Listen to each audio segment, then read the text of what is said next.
quarterback, little brother of Greg Olsen. He eventually got kicked off the team because he couldn't follow any rules at all. But that's my first. He was such a bro that he couldn't even stay on the team for more than a year, and he was a 5-star talent too. So. All right. Well, hey, that was a good one. I didn't know who the hell that was. Oh, thanks, man. Yeah, I think you might have been on your mission, but dude, that was he was supposed to be the chosen one, because it's like he's from New Jersey, 5-star talent, Greg's little brother, and then he comes down here, immediately gets busted for pot, and then I think had some trouble with girls too, and then next thing you know, he's at like Charlotte or something like that. I think he played at Charlotte. Yeah, well, that's a good one. Okay, so my first one, I'm going with kicker Mike Badgley. Okay, that's a great one. I think his mullet it transcends time. Yeah, no, that is the best one probably, honestly. So. Yeah, I mean, I'm just like the pictures of him in the Aviators and the mullet. The dude looks like he belongs in Top Gun. Yeah. Badge is awesome. Badge is awesome. Okay, sorry, go ahead. Are we going to compile one list together, or are we each doing 4? We each got to do 4, man. Those are the rules. Well, so now that you've selected Badge, do I not get him? No, yeah, you can't use Badge. Oh, geez. This is going to be tough. Well, all right. Since I'm on an Olsen kick, I'm going to go Greg Olsen. Damn it. Or G-Reg, as we call him. Oh, I just thought of him putting him on the list. Dang it. G-Reg and his third leg.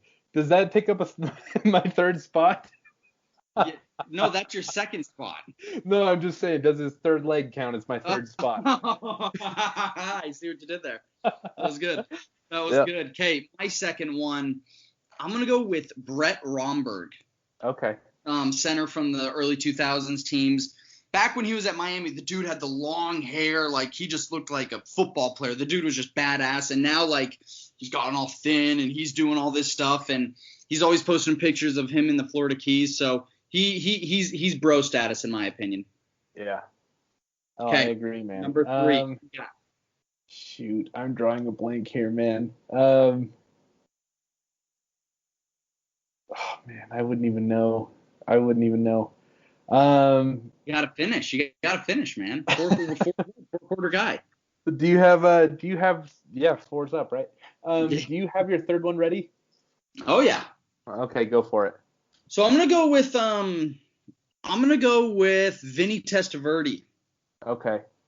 Just because, again, an 80s guy, and he looked like he could be in Miami Vice. He had the curly hair. The dude, he just looked like he belonged on a front porch of like the Sigma Chi house.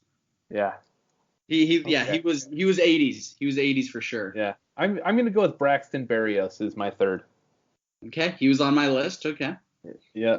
I know, I stole him from you. You mentioned him last episode, but I'm gonna steal him from you. But here's the thing about Braxton is that he's like, does him being like an academic All-American, does that hurt his bro status? That's the question. Well, there's an argument there. However, one of my absolute best friends in college, I hope he's not listening to this, he always killed it at school. He's always in the library, but also a huge bro. So based on having a close relationship with that kid, I'm going to say that Braxton counts. Yeah. Like the biggest bro that I knew in college also graduated with honors and is now at grad school. So I'm going to say yes. Yeah. All right. And Braxton he rocks the gold chain, and I feel like anyone I share a birthday with has to be considered a bro. And his name is Braxton, Braxton. Yeah. What up, Braxton? You want to go kick some ollies, Brax? I don't know. But yeah, hey. So my fourth one, he didn't play for the Canes, but I'm going for head coach Jimmy Johnson. Oh, that's a good one. That's a good. Yeah.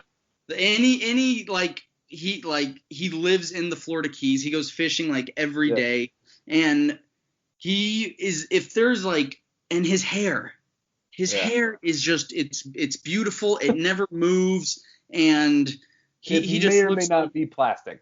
It may or may not be plastic, but like he just looks like that cool guy that's always gonna be like at a wedding or or some kind of function and just of good time.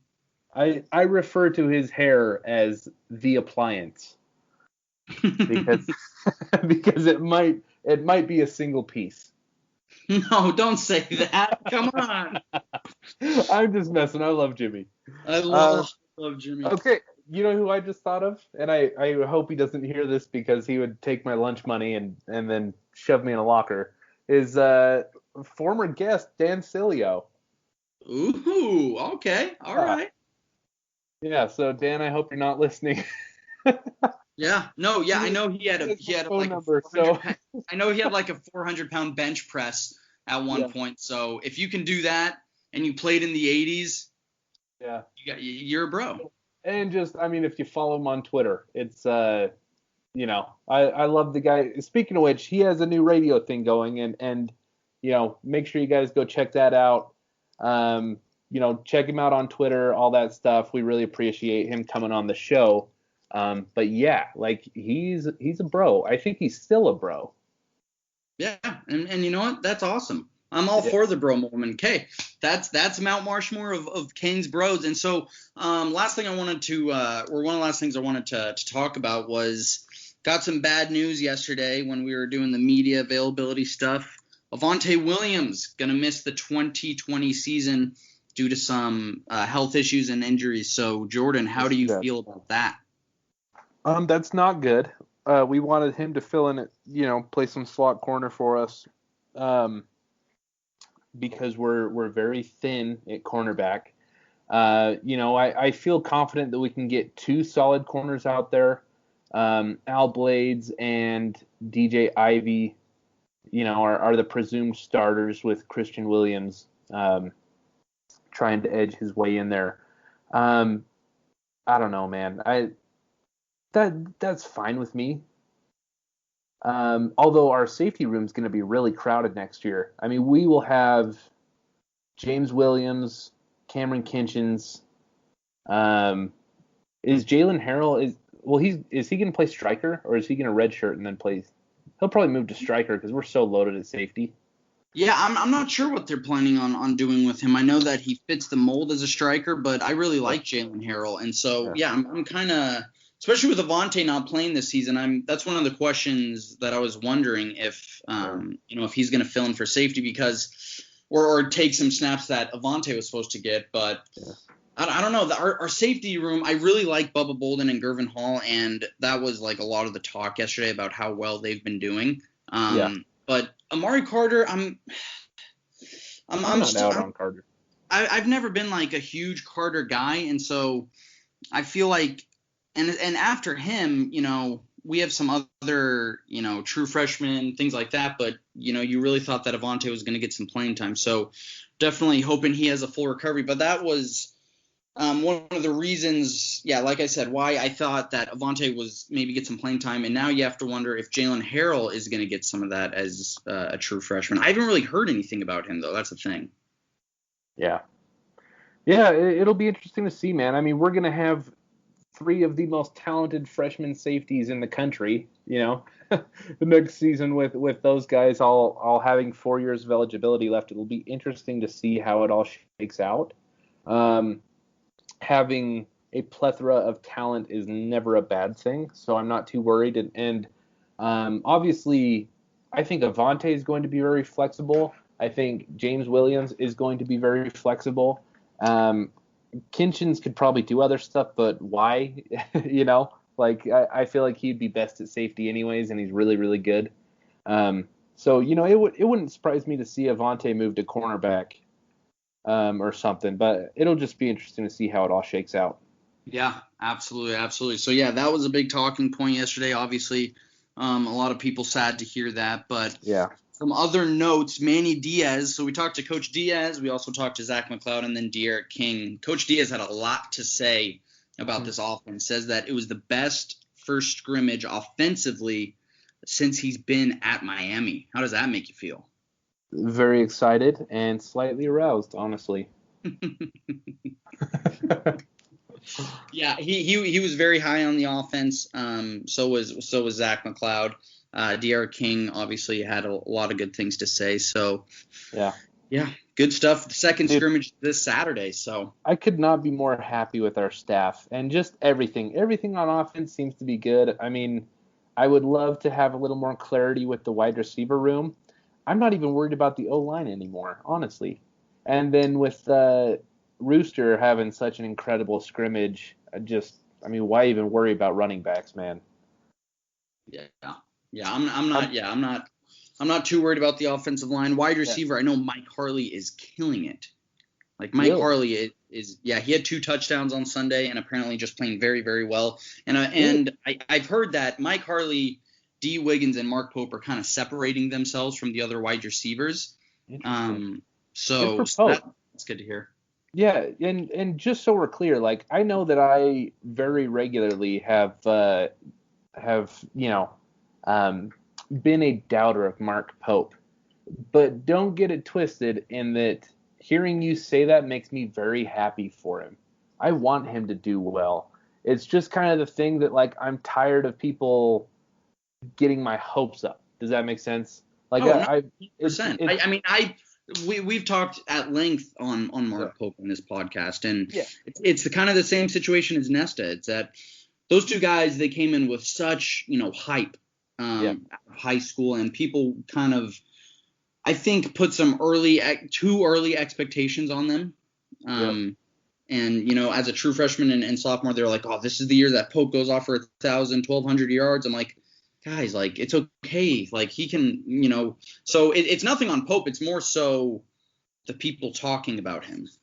For sure. And that makes me very, very happy for him. Of course, I'm very happy to hear D. Wiggins. I just love that kid's game. He's shockingly fast for his size.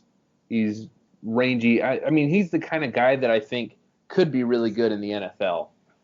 So, I mean, at least for our upperclassmen, those 3 dudes, I think D. Wiggins probably has the highest NFL ceiling, at least in my opinion. But I just really want to see him do well also. Yeah, I think Jeremiah Payton could end up being a good NFL wide receiver, so I'm excited to see what he does this season. I know he caught a touchdown on Sunday, so and some other notes, Quincy Roche did not play on Sunday, and then Nesta, Jalar Hawley, and I know there was one other defensive lineman that saw limited snaps, and so that's going to be one of the biggest things for me that I'm looking for on Saturday is how those guys do, especially Roche, because we're hyping up this defensive line so much, and even the slightest ounce of underperformance will have Canes fans going berserk. Yeah, for sure. It's we put a lot of hype into this season, man.